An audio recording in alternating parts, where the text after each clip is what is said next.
We can refuse to think certain thoughts. Look how often you have refused to think a positive thought about yourself. Well, you can also refuse to think a negative thought about yourself, too. It seems to me that everyone on this planet that I know or have worked with is suffering from self-hatred and guilt to one degree or another. The more self-hatred and guilt we have, the less our life works.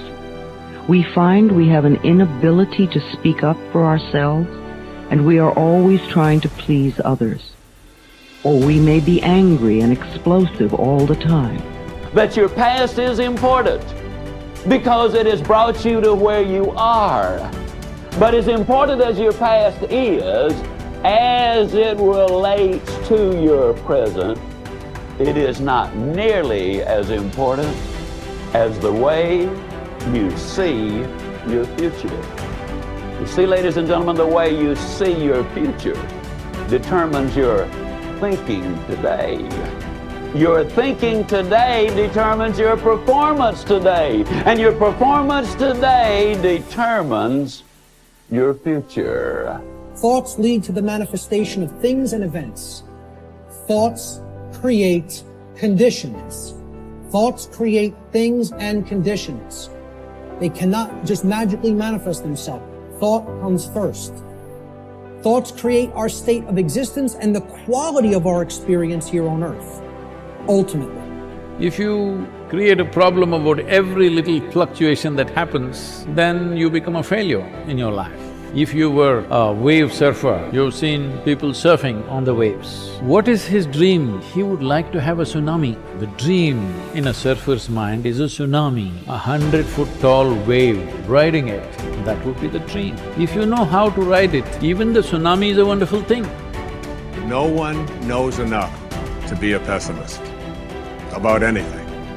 And that each and every one of us, when we close our mind to what is possible for us or what is possible for humanity, closes off the genius that resides and lives in each and every one of us. Having an open mind doesn't necessarily mean finding fault with all of the things that you've been taught by others. It means opening yourself up to the potentiality and the possibility that anything and everything is possible. See, the end result has already happened in our mind. We're creative beings. We're God's highest form of creation. We can create in our consciousness the kind of person we want to be, and then be that person. We must translate vision into being. So we don't just visualize it, we be it. Your actions condition your mind as much as your recurring thoughts condition your mind. So, be a person of good, positive thinking. Be a person of good, positive action. And suddenly one day you'll wake up and you're like, I just feel amazing. I feel extraordinary. I feel positive. And that's what it feels like to live the charged life.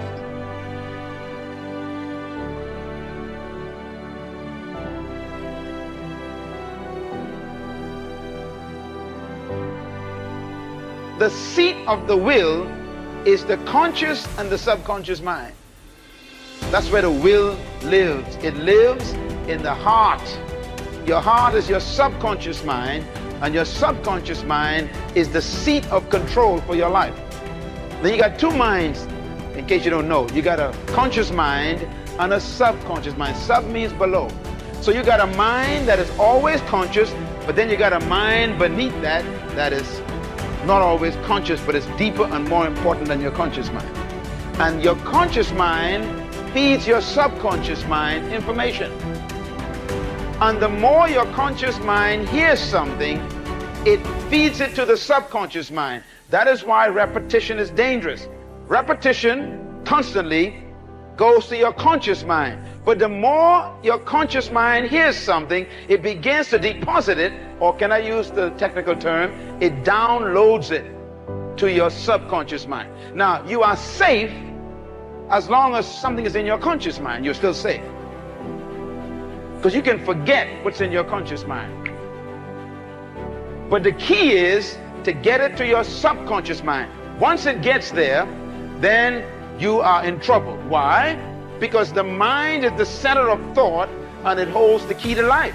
Now when I use the word mind, another statement to write down, as a man thinketh, so is he. We all know that. But please quote it properly. As a man thinketh where? In his heart. There are two thinkings. There's a think and there's a heart think. Now the word heart here is a Hebrew word referring to the subconscious mind. That's the one below. Solomon says, you are whatever is in your subconscious mind. Your subconscious mind is your heart. Your subconscious mind is your heart. Your subconscious mind is your heart. Whoever controls your heart controls your life. Whoever can get enough information into your subconscious mind will control you. Because as a man thinketh in his heart, that's the man. So if you want to control the man, all you've got to do is control his heart. And how do you control his heart? First, you work on the conscious mind first, and you keep repeating until the conscious mind deposits it in the heart. And now you're in trouble. That is why some of you are having problems with battles of things you're trying to change and you can't change them. Old habits that you were keeping for the last 20 years and now you want to change and it's tough to change. Young people, that is why God tells you to stay away from evil things. If you keep watching pornography, you keep reading dirty books, you keep listening to bad stories or dirty jokes, and if you keep listening, now the first time you see it, it doesn't bother you. But if you keep seeing it, it becomes downloaded. Now once something is downloaded on your hard drive, what happens? Even when you are not conscious of it, it is still running. And all you got to do is press the right button and you see all the pictures in color. That's why the Bible says, take heed what you hear. Why? If you don't control what comes into your conscious mind, it'll soon become a part of your subconscious mind and it's in your heart. And the Bible says, out of the heart, what? The mouth really speaks. It's out of the heart comes what? The issues of life. And Jesus said, from whence comes murders and lust and adultery? He says they are coming from the heart. Everybody say the mind. Write this down, please. The mind is defined as the heart. It determines the future and destiny of a man.